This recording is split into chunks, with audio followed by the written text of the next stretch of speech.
Mesdames et messieurs, bonsoir. Des évêques congolais étaient ce matin au Palais de la Nation. Ces princes de l'Église ont répondu ainsi à l'invitation du chef de l'État sur les consultations. Ils ont remis un mémorandum au chef de l'État et dans ces mémos, cette délégation de la Conférence épiscopale nationale du Congo plaide entre autres pour les primats du bien-être de la population sur toute autre considération politique, le respect de la Constitution et la paix sociale. Impliquée dans la recherche des solutions politiques au pays, la Conférence épiscopale nationale du Congo a confié au chef de l'État Félix-Antoine Tshisekedi Tshilombo ses réflexions et ses analyses sur la situation politique de l'heure. Monseigneur Marcel Outembi, président de la SYNCO qui conduisait cette délégation des évêques, a salué et remercié le président de la République pour l'initiative de ces consultations. Pour la SYNCO, la première de ces échanges revient au chef de l'État. L'Église a toujours été aux côtés de tout ce qui concourt au bien-être de l'homme. L'homme au cœur de toutes nos préoccupations sociales, politiques et religieuses. Alors, pour les cas d'espèce, comme le président de la République nous a invités dans un cadre de consultation nationale, nous lui avons confié toutes nos réflexions, nos analyses sur la situation et voir dans quelle mesure, lui, il peut exploiter nos contributions, nos analyses pour répondre à ses propres préoccupations. Reçu en aparté, le cardinal Fridolin Ambongo a quant à lui décrit la situation de la population qui juge dramatique et attend ainsi un changement réel à l'issue de ces assises. Je suis venu dans le cadre des consultations pour rapporter au président la situation, je dirais, dramatique que vit le peuple congolais actuellement et le remercier, le féliciter pour l'initiative qu'il a prise. En même temps pour lui dire, le peuple attend beaucoup de ces consultations. Est-ce qu'une reconfiguration du paysage politique au niveau des chambres représentatives est-elle aujourd'hui nécessaire, impérieuse ou réversible ? Il appartiendra au président de décider. C'est pour cela qu'il consulte. Nous ne pouvons pas dire aujourd'hui ce que le président va faire de tout le fruit de cette consultation, mais nous pensons qu'il faut qu'il y ait un changement. La situation actuelle a démontré ses limites. Le peuple n'est plus au cœur des soucis de ceux qui nous gouvernent. Et quand on est devant une situation pareille, il faut que quelque chose change. Et le peuple attend un changement. Quelle sera la nature de ces changements? Nous laissons ça à la discrétion du chef de l'État. Comme de nombreuses autres délégations, la SYNCO a remis au chef de l'État son mémo dont le contenu n'a malheureusement pas été révélé à la presse. Après les évêques congolais, c'était le tour de Dr Denis Mukwege, le célèbre gynécologue de l'hôpital de Pandi dans le Sud Kivu et prix Nobel de la paix, était lui aussi auprès du chef de l'État pour des consultations. C'est lui qu'on appelle le réparateur de femmes. Lui plaide pour la fin de l'impunité et les réformes en profondeur. Arrivé fraîchement à Kinshasa les dimanches derniers, le prix Nobel de la paix 2018 a été reçu ce lundi au Palais de la Nation par le président de la République Félix-Antoine Tshisekedi Tshilombo dans le cadre de consultations nationales, assises qui entrent dans leur deuxième semaine. Denis Mukwege, surnommé l'homme qui répare les femmes pour son engagement contre les mutilations génitales pratiquées contre les femmes en RDC, a dans un entretien de plus d'une heure avec le chef de l'État donner son point de vue sur la situation politique de l'heure. Sa première recette, c'est la rupture avec le passé et l'instauration d'une justice transitionnelle. Aujourd'hui, il est clair que pour sortir de cette situation, il faut absolument que nos dirigeants fassent une rupture avec les antivaleurs qui caractérisent aujourd'hui notre pays. Et surtout la rupture avec toutes les personnes qui ont commis des crimes, des violations graves des droits humains, des crimes de sang, mais également des crimes économiques. Donc il faut une lutte contre l'impunité. Et cette lutte contre l'impunité passera absolument par la mise en œuvre des recommandations du rapport Mapping. Parmi les recommandations, il y a la recommandation d'une justice transitionnelle. Cette justice transitionnelle inclura bien sûr des mécanismes de poursuite et de jugements internationaux, mais également nationaux. Denis Mukwege a également plaidé auprès du chef de l'État en faveur de réformes institutionnelles qu'il souhaite profondes, courageuses et ambitieuses. Et s'agissant de l'avenir de la coalition FCC Cash au pouvoir, le gynécologue a un remède. Je pense que la coalition ne doit pas être en fait une espèce d'oasis où se cachent les criminels. Je pense que les crimes contre l'humanité nous concernent tous. Si vous êtes dans la coalition et que vous aviez commis des crimes, vous devez répondre de vos crimes. Et je crois qu'aujourd'hui, nous avons un avantage, nous avons un président qui n'a pas trempé dans ces crimes. Au moins ça, nous avons une certitude. Prix Sakharov en 2014, Denis Mukwege vit les horreurs du Grand Kivu de son intérieur. Avec lui, c'est le médecin qui parle, mais aussi les citoyens qui s'expriment.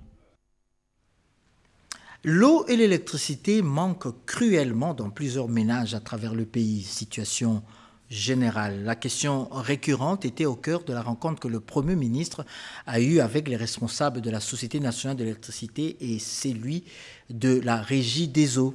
Le Premier ministre a promis de s'investir pour que cette situation soit décantée d'ici un mois, donc d'ici la fin de cette année. Françoise Bouela y reviendra au cours de nos éditions ultérieures. En rapport justement avec ce problème d'eau et d'électricité, demain, mardi, le ministre des Ressources hydrauliques sera à l'Assemblée nationale pour éclairer la lanterne des députés nationaux sur ce problème criant d'eau et d'électricité. À l'Assemblée nationale, justement, après examen et vote, la proposition de loi portant protection et promotion des droits des personnes vivant avec handicap vient d'être déclarée recevable. Cette proposition de loi, initiée par Mme Eve Bazaïba, est renvoyée au Sénat pour une seconde lecture. Près de 10 millions de Congolais, hommes et femmes vivant avec handicap, sont en passe d'avoir une loi pour leur épanouissement. C'est une proposition de loi du député national Eve Bazaïba qui est arrivée à maturation à l'Assemblée nationale. Sur 301 députés qui ont pris part au vote, 301 députés ont voté oui, aucun député n'a voté non, aucun député n'a voté abstention. En conséquence, l'Assemblée nationale adopte, en séance subséquente, la proposition de loi organique initiée par notre collègue Eve Bazaïba portant protection et promotion des droits des personnes vivant avec handicap. Elle sera transmise au Sénat pour examen en seconde lecture. Et une fois de plus, nous remercions tous les participants qui sont intervenus, en tout cas pour ce processus législatif, puisque c'est une loi importante. On l'a dit, il s'agit de plus de 10 millions d'handicapés qui sont concernés par cette loi. Avant la suspension de la séance plénière, 3 motions ont été lues par les députés Louméa Doumalegui, Didier Manara, Adrien Poba et Papi Niangou. Si la première motion fustigeait la démarche entreprise par le député national Fabrice Puela, qui réclame la déchéance du bureau de l'Assemblée nationale, les 3 dernières ont clairement condamné les pratiques de corruption visant la destitution du bureau de la Chambre basse du Parlement. Rappelons au passage que le député national Papi Niangou a suggéré que la commission des sages se saisisse de cette question des allégations de corruption. Quelques compatriotes ont fui l'insécurité grandissante à Yumbi et se sont réfugiés au Congo voisin. Un convoi humanitaire venant de Kinshasa a été acheminé sur place pour aider ces réfugiés congolais. Edith Chala pour le reportage. Aller partout où la population a besoin d'une assistance, tel est l'objectif de la caravane humanitaire initiée par le gouvernement de la République démocratique du Congo et conduite par le ministre des Actions humanitaires, Steve Mbikai. Après l'Ituri, la Tchopo et le Nord Kivu, la caravane s'est rendue dans la localité de Bouemba au Congo-Brazzaville pour assister les Congolais qui y sont réfugiés, avec comme particularité la présence du vice-premier ministre et ministre de l'Intérieur, Sécurité et Affaires coutumières, Gilbert Kankondé, pour conduire la mission. Dès que le Premier ministre a appris qu'il y avait cette situation qui est arrivée à nos compatriotes réfugiés au Congo-Brazzaville, il nous a réunis en réunion d'urgence et nous a confié la mission de venir ici au Congo-Brazzaville pour assister nos compatriotes avec les vivres et non-vivres. Et comme vous avez suivi, nous avons amené des quantités suffisantes de nourriture, de matelas, des autres, n'est-ce pas, donc, objets nécessaires pour nos compatriotes et pour chaque ménage.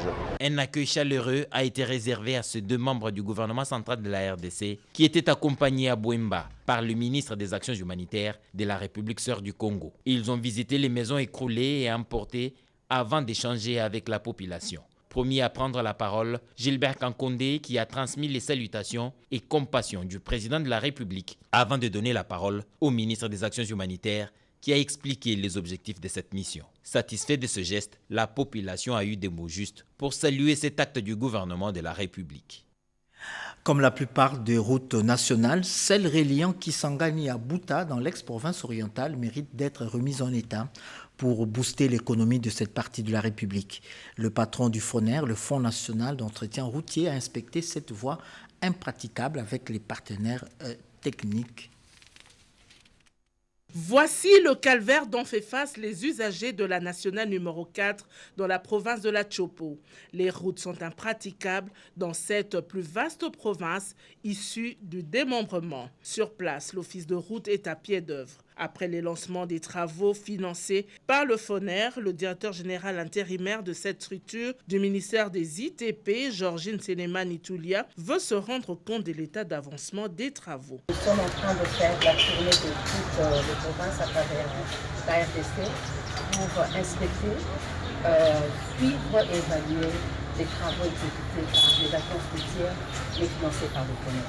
Le FONER avait déjà décaissé, ça fait la semaine passée, il y a 2 semaines, 1 420 000 pour soulager la R24. L'inspection du numéro 1 du FONER à quelques jours du lancement des travaux d'entretien est une motivation pour le vice-gouverneur. Nous avons également saisi de l'opportunité pour saluer à juste titre le dernier financement du FONER pour la réhabilitation de la voirie urbaine de la ville de Kisangani. Et nous pensons que cela, c'est vraiment un appui substantiel pour l'exécution du programme du gouvernement provincial. De la route Kanketele à la nationale numéro 4 PK 173, en passant par le rond-point Bamanissa, la délégation a rencontré des bourbiers qui font partie du quotidien pénible de la population. Cette descente est une aubaine pour la population qui n'a pas hésité de s'exprimer dans ce sens.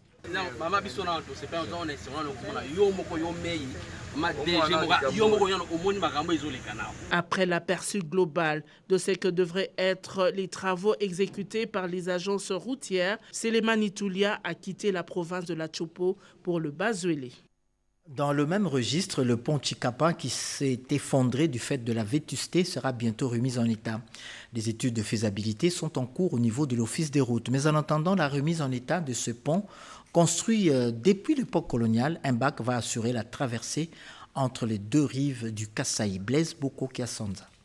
Aussitôt arrivé à Chikapa, le directeur général adjoint de l'Office des routes est allé présenter les civilités au gouverneur du Kasaï. Les deux personnalités ont saisi l'occasion pour parler du pont Kasaï qui s'est effondré à cause d'un véhicule surchargé qui n'a pas respecté le nombre de tonnages. Une situation on ne peut plus préoccupante qui a permis au chef de l'exécutif provincial Dieudonné Piémé et à l'ingénieur Floribert Moutouti de descendre sur les lieux du drame pour se rendre compte des dégâts causés par l'effondrement de ce pont dont la construction date de 1949. Et en état de vétusté, certes, mais le pont Kasaï jeté sur la rivière qui porte le même nom crée aujourd'hui une psychose dont les chefs de la population des deux rives. Et pour la traversée, elle utilise la pirogue avec toutes les conséquences qui peuvent en découler. En attendant la réhabilitation de ce pont dont les éléments doivent venir de Bouta, chef-lieu de la province du Bazuélé, la solution palliative, c'est bien de mettre un bac en service afin d'éviter le pire. Déjà, on a pris contact avec la société matière pour qu'ils nous mettent que l'office de route récupère. Il a un bac de 50 tonnes qui se trouvera à Kisangani, qu'il va falloir amener à Kinshasa et puis les dépasser jusqu'ici. Mais en attendant, nous avons un bac de 15 tonnes. On est en train de reconditionner les moteurs et les accessoires pour qu'ils soient ramenés à...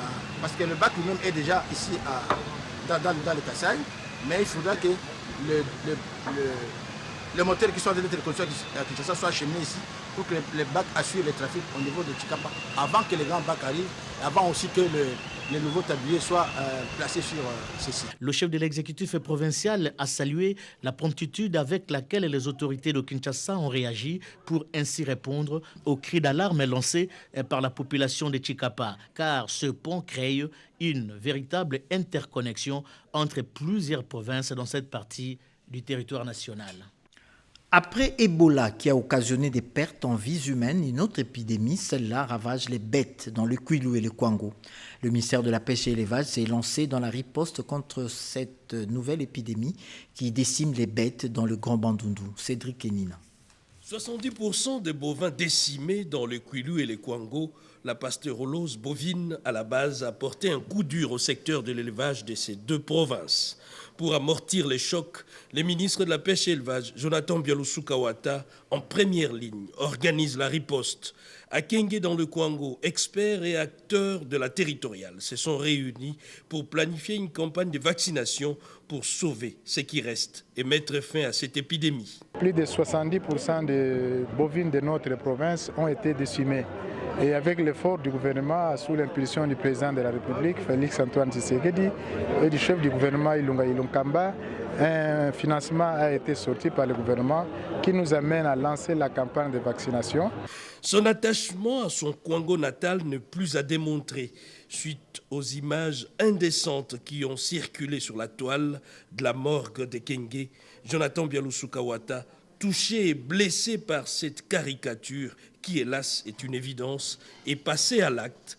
La pose de la première pierre pour la construction de celle-ci annonce les débuts imminents des travaux sur place. J'ai été interpellé en tant que fils du coin de ce que j'ai vu et je me suis dit le peu que j'ai, je peux aussi le partager d'une autre manière avec les miens. C'est de vouloir construire une morgue qui répond aux normes nationales. Les gestes confirment le leadership de ces dignes fils de Kwango, toujours prêts à agir pour les biens de sa communauté. Retour à Kinshasa où le porte-parole du gouvernement poursuit sa croisade contre la pandémie de Covid-19. Ce dimanche, Jolino Makelele était en face des fidèles kimbanguistes. En perspective de préparatifs du centenaire du kimbanguisme prévu au mois d'avril 2021 en Kamba, le ministre d'État, ministre de la Communication et Médias, David Jolino Diwampove Makelele, a répondu présent à l'invitation de son éminence, Papa Simon Kimbangu Kiangani, père spirituel de l'église kimbanguiste. Il a assisté à la messe de ce dimanche 8 novembre 2020 au centre d'accueil kimbanguiste de Kinshasa. L'occasion faisant les larrons, le porte-parole du gouvernement en a profité pour sensibiliser le fidèle kimbanguiste au respect des gestes barrières afin de lutter contre la propagation du coronavirus. Un lot important des lave-mains, savon liquide, gel hydroalcoolique et masques a été offert à la même occasion. J'ai tenu ici à revenir sur la Covid-19 pour laquelle je suis allé sensibiliser un Kamba et je vous l'ai dit la fois passée. Au départ, l'église kimbanguiste était rétive à recevoir ce message-là. Et le déclic est venu de lui-même, Papa Simon Kiangani, qui a autorisé que je prêche et que les membres de la communauté kimbanguiste puissent répondre aux souhaits du chef de l'État et aux gestes barrières préconisés par l'État. Et aujourd'hui, je suis venu mettre un accent particulier sur nos amis quinois qui n'étaient pas avec moi en Kamba, pour leur dire que la Covid-19 tue. Vous avez vu vous-même la résurgence de cette pandémie en Europe. Et donc, nous devons nous préparer à éviter cela avec le port des masques en nous lavant régulièrement les mains. Voilà ce que je vais vous dire, sinon que nous sommes contents. Rappelant ici que le ministre d'État, ministre de la Communication et Médias, a séjourné à Kamba il y a peu. David Jolino Diwampove Makelele avait sensibilisé les kimbanguistes contre les effets pervers de la Covid-19. C'était au centre d'accueil kimbanguiste du Kinshasa en Kamba pendant ce temps. Plusieurs acteurs politiques présents sur place ont, eux, salué l'œuvre du prophète Simon Kimbangu. C'était en présence de son successeur Simon Kimbangu Kiangani. C'est un reportage de notre permanente à la Cité Sainte, Tétis Samba. Une année après son séjour à la Cité Sainte de Kamba, le chef spirituel et représentant légal de l'église kimbanguiste, son éminence Simon Kimbangu Kiangani, est de retour à Kinshasa. À cette occasion, Il a célébré son premier culte le dimanche 8 novembre 2020. Plusieurs personnalités du monde politique ont assisté à ce culte, parmi lesquelles le ministre en charge des relations avec le Parlement, Deogracias Nkusu, celui du tourisme, Yves Zola Bonkoulou, le vice-ministre du Plan, Freddy Nkita, et le gouverneur de la ville-province de Kinshasa, Jean-Tini Ngobila. Ces personnalités ont tenu à s'entretenir avec le chef spirituel après le culte. En marge de ce culte, le gouverneur de la ville-province de Kinshasa a divulgué beaucoup de promesses intéressantes pour l'église kimbangiste. Je suis venu donc honorer sa mémoire et partant l'idéal pour lequel il est mort, à savoir la liberté de son peuple et du peuple d'Afrique. Cet idéal-là pour lequel le peuple, à travers des siècles, de tout temps, sont morts, se sont sacrifiés, et c'est un idéal qui mérite d'être commémoré à chaque fois. En tant que premier citoyen de la ville de Kinshasa, en tant que Congolais, donc je me sentais interpellé. De son côté, le chef spirituel a adressé un message aux autorités et fidèles kimbongistes. C'était également une occasion pour le chef spirituel de sensibiliser les fidèles kimbongistes sur le centenaire de l'église kimbongiste prévu le 6 avril 2021 à Kamba, la Nouvelle-Jérusalem. Les fidèles catholiques d'expression anglophone habitant à Kinshasa disposent désormais de leur propre église, leur propre paroisse. Jusque-là, ces anglophones, pour la plupart des nationalités nigérianes, allaient prier, allaient à la messe à la paroisse Saint-Joseph de Matongé. Depuis hier, ils disposent de leur propre paroisse et l'évêque auxiliaire de Kinshasa, Monseigneur Ambongo, a béni cette église en présence de plusieurs personnalités. J'allais dire l'évêque auxiliaire de Kinshasa, Tchomba Vincent, a béni cette église en présence de plusieurs personnalités. Suivez ce reportage de Malumbela. Nous, Fridolin Ambongo Bessou, archevêque métropolitain de Kinshasa, au lecteur du présent décret, salut et bénédiction dans le Seigneur. Considérant la nécessité de promouvoir une pastorale de proximité au sein de la diocèse de Kinshasa, une aumônerie pour la communauté anglophone dénommée Holy Family. Nouvelle paroisse catholique pour le chrétien catholique anglophone, particulièrement les Nigérians vivant à Kinshasa. Ils ont désormais leur propre chapelle Sainte-Famille située au croisement Force publique Birmanie dans la commune de Kassavubu. Par cette acquisition, l'archevêque de Kinshasa, le cardinal Fridolin Ambongo, vient d'accéder favorablement à cette demande car depuis plus de 20 ans, les Nigérians organisaient des cultes en l'enceinte de la paroisse Saint-Joseph à Matongé. Les activités économiques ont amené à Kinshasa un certain nombre d'opérateurs économiques qui sont naturellement des anglophones. La célébration de la messe répond à cette exigence de la foi. Voilà pourquoi cette paroisse destinée aux anglophones va mobiliser ces groupes de chrétiens catholiques pour participer à la vie non seulement de la paroisse, mais aussi des CVB. Monseigneur Vincent Tchomba, qui a représenté le cardinal à cette cérémonie inaugurale, a appelé les membres de cette communauté à l'entraide, charité et un travail de synergie pour croître à tous les plans cet édifice. Le père Emmanuel Itena, qui doit diriger cette aumônerie, et le président de la communauté anglophone aisée ont salué cette décision du cardinal Fridolin Ambongo de doter cette communauté d'un lieu de sacrement. Première manifestation vivante, c'est le baptême des jeunes choisis de suivre le modèle du Christ. Au chapitre politique, retenez que ce week-end, le cadre du FCC et le Front commun pour le Congo se sont retirés à Safari Beach, dans la banlieue de Kinshasa, au bord du fleuve Congo. Ils ont réfléchi sur les enjeux politiques de l'heure. Le Front commun pour le Congo suit avec une particulière attention la démarche actuelle des consultations initiées par le président de la République et affirme sa position suivante. 1. Le FCC reste ouvert au dialogue avec les chefs de l'État, mais plutôt dans le cadre des structures et mécanismes prévus par l'accord de coalition. Le FCC, détenteur de la majorité parlementaire, qui est en coalition avec le CACH, famille politique du chef de l'État, porte à la connaissance de l'opinion publique que ce dernier n'a pas formellement fait part à son partenaire de ses intentions ni sur l'initiative de consultation en cours, encore moins sur le sort réservé à l'accord de coalition qui les lie. De ce point de vue, les cadres de concertation prévus par les dits accords restent les seuls mécanismes de discussion des divergences qui opposent les deux parties.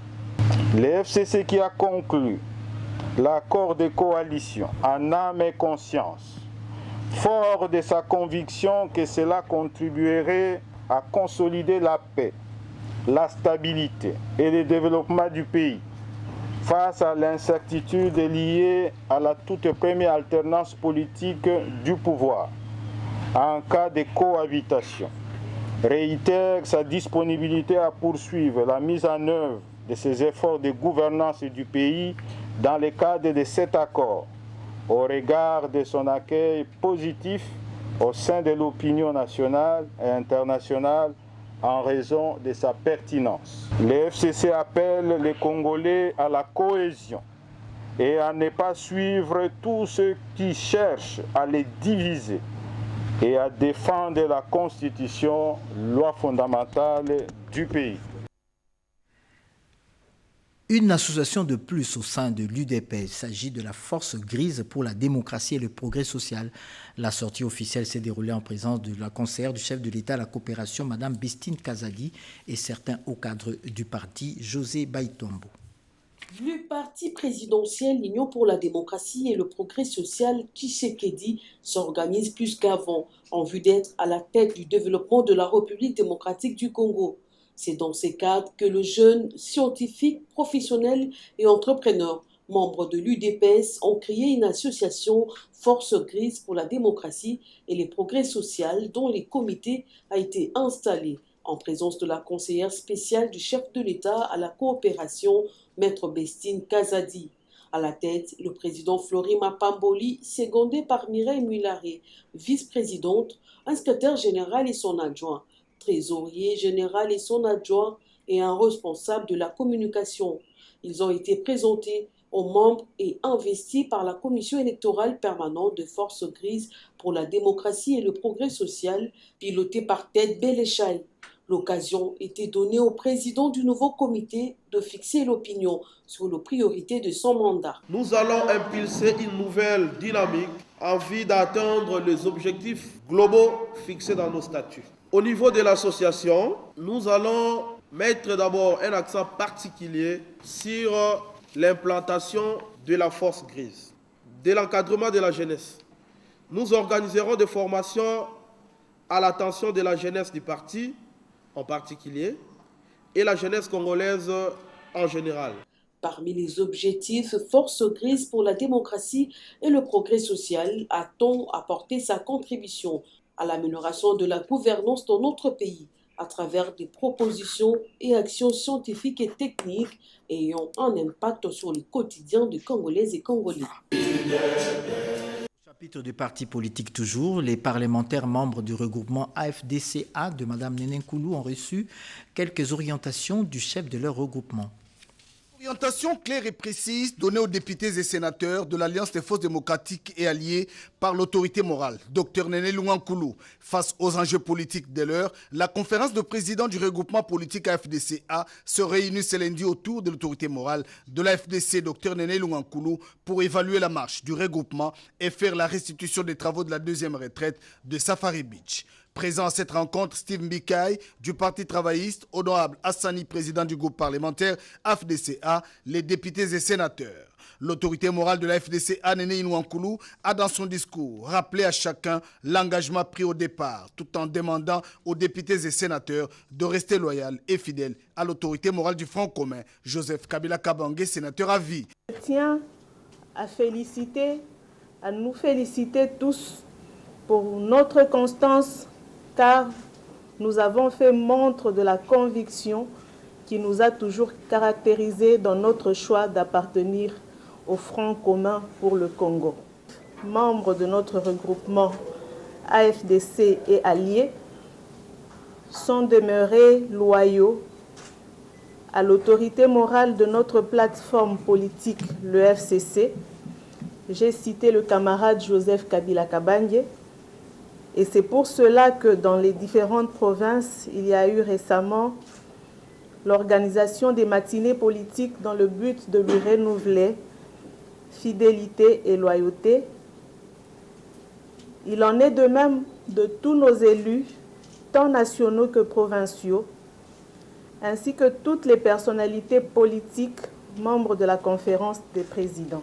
Steve Mbikai a lui martelé qu'il n'y a pas blocage car les institutions de la République fonctionnent selon l'esprit de l'accord qui lie le FCC et le CACH. Honorable Rubens a salué la tenue de la deuxième retraite du Safari Beach qui vient renforcer la position du FCC devant les tractations politiques de l'heure.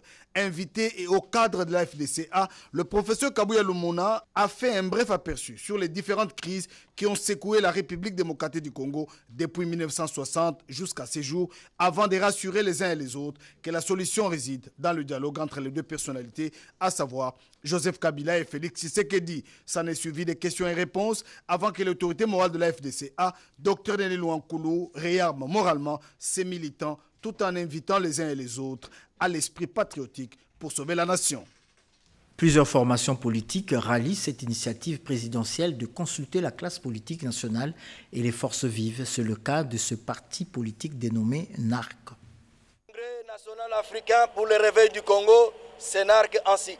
Nous, membres du bureau politique du Congrès national africain pour le réveil du Congo, en sigle CNARC, réunis ce dimanche 8 novembre 2020 sous la direction du président national du parti, le camarade Aimé Pascal Mongo Lokonda, conformément aux articles 27.6 et 8 et 32 des statuts du Congrès national africain pour le réveil du Congo, faisons la déclaration suivante. Attendu que le Congrès national africain pour le réveil du Congo partage les mêmes valeurs et défis évoqués par le président de la République, chef de l'État, en vue d'assurer le progrès national et le bien-être du peuple congolais, qui constitue le leitmotiv de son légitime combat. Eu égard à ce qui précède et vu l'urgence, le bureau politique national du Congrès national africain pour le réveil du Congo, CNARC en sigle, après analyse approfondie de cette situation, à travers un débat démocratique, décide de soutenir sans faille le président de la République, chef de l'État, son Excellence Félix Antoine Tshisekedi Tshilombo, dans son initiative noble de consultation des forces sociopolitiques le plus représentatives. Adhérer à sa vision de former l'union sacrée de la nation afin de refonder l'action gouvernementale autour du principe de participation à la gestion du pays. En conséquence, le Congrès national africain pour le réveil du Congo, en sigle CNARC, tire toutes les conséquences qui découlent de sa présente décision. Pour le bureau politique national, le secrétaire général Makabou Beyakalt Alex, le président national Aimé Pascal Mongo Lokonda. Pierre Lumbi Okongo, l'ancien ministre des Travaux publics et secrétaire général d'Ensemble pour la République, décédé au mois de juin dernier, a reçu les hommages de Moïse Katumbi Chapwe. Moïse Katumbi, absent lors des obsèques, est allé s'incliner devant la tombe où repose pour l'éternité Pierre Lumbi Okongo. Penser aux morts, c'est assurer la survie des gens qu'on a aimés en attendant que les autres le fassent pour vous. Cette pensée humaniste de François Mitterrand, Moïse Katumbi Chapwe en a fait sienne. En séjour dans la capitale congolaise pour répondre à l'initiative du chef de l'État dans le cadre des consultations, le charmandé Ensemble pour la République a tenu à honorer la mémoire du premier secrétaire général de son parti, Pierre Lumbi Okongo. Accompagné de quelques cadres de sa formation politique, Moïse Katumbi Chapwe, qui a adopté une attitude de méditation, a salué le parcours d'un homme exceptionnel, doté d'une intelligence et moralité qui faisait l'objet d'admiration de tous. La gerbe de fleurs déposée, la douleur dans l'âme, Moïse Katumbi porte une plaie qui sera difficile à cicatriser. Pierre est parti sans me dire au revoir. Je suis venu ici aujourd'hui pour prier pour le grand frère, pour que son âme repose en paix. S'il y a eu la première alternance dans notre pays, c'est parmi les gens qui ont beaucoup contribué. Le grand frère aussi, Pierre, qui avait une très grande vision pour ce pays, c'est une grande perte. Un homme de vision, un grand stratège. Le regard vif et l'engagement ferme. Le digne fils de Kachobwe réaffirme son serment dans le silence instructif du cimetière de Bentseke-Fouti, nouvelle cité où repose pour l'éternité Pierre Lumbi au Congo, qui rappelle notre condition humaine de continuer sa lutte pour un Congo meilleur. Ignace Tchibangu et René Tatawakou ont réalisé ce journal. En leur nom, je vous dis infiniment merci d'avoir suivi ce journal.